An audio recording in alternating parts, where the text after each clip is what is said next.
Hi, fellow readers. It's me, Lisa, your youth librarian, back with a unique book to share with you today.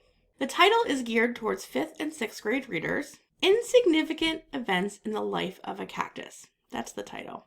It's a mouthful, I know. I'm going to say it again. Insignificant Events in the Life of a Cactus by Dusti Bowling has a very special main character.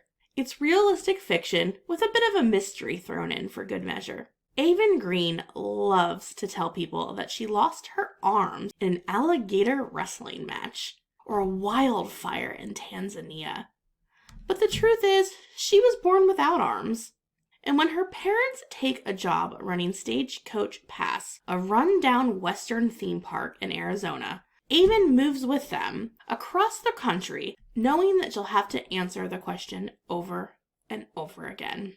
Her new life takes an unexpected turn when she bonds with Connor, a classmate who also feels isolated because of his own disability. And they discover a room in Stagecoach Pass that holds bigger secrets than Avon could ever imagine. It's hard to solve a mystery, help a friend, and face your worst fears, but Avon's about to discover she can do it all, even without arms. Avon is a really lovable character. She struggles with an uncommon disability, one that can't be missed.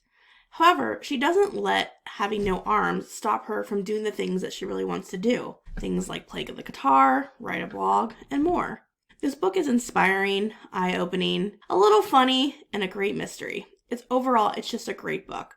You can check out Insignificant Events in the Life of a Cactus with your Westerville library card or download it as an ebook or e-audiobook. Thank you for listening. Now go get reading. Bye.